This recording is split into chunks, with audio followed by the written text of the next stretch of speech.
بسم اللہ الرحمن الرحیم۔ ریالٹی آف اسلام چینل کے پیارے دوستو، السلام علیکم۔ حضور علیہ السلام کی آواز مبارک۔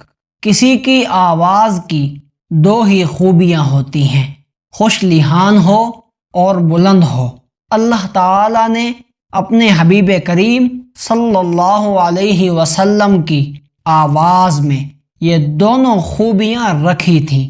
ابن عساکر حضرت انس سے روایت کرتے ہیں، اللہ تعالی نے کبھی کوئی نبی نہیں بھیجا مگر اسے خوب رو بنا کر اور خوش آواز بنا کر مبعوث فرمایا، یہاں تک کہ اللہ تعالی نے آپ کے نبی کو مبعوث فرمایا۔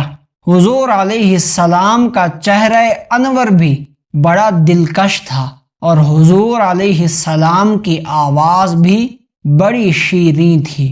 بخاری و مسلم میں ہے کہ حضرت براء بن عازب رضی اللہ عنہ نے فرمایا، ایک شب رحمت عالم صلی اللہ علیہ وسلم نے نماز عشاء میں والتین والزیتون کی سورت تلاوت فرمائی۔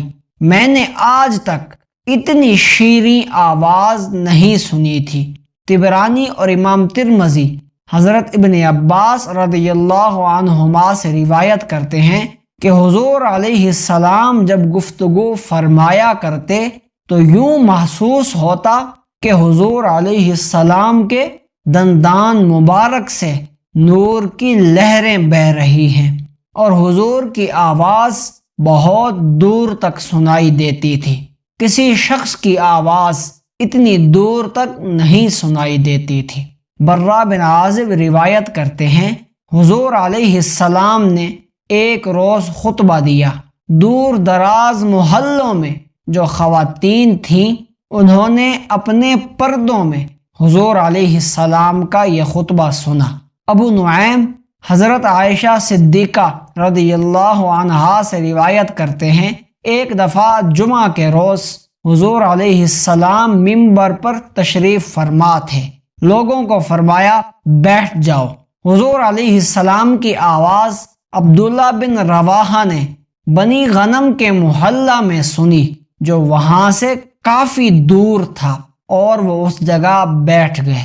حضرت ابن سعد نے عبد الرحمن بن ماس التیمی جو طلحہ بن عبداللہ کے چچا زاد تھے کو یہ کہتے ہوئے سنا، اللہ کے رسول نے منا میں خطبہ ارشاد فرمایا، ہم دور دراز اپنی منازل میں جہاں بھی تھے حضور کا خطبہ ہر ایک نے سنا۔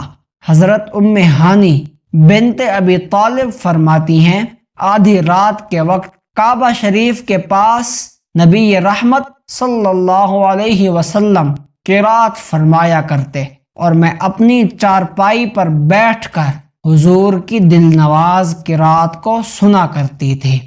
ریالٹی آف اسلام چینل کو سبسکرائب کرنا مت بھولیں، ویڈیو کو لائک کریں، شیئر کریں اور کامنٹ سیکشن میں اپنی رائے کا اظہار ضرور کریں۔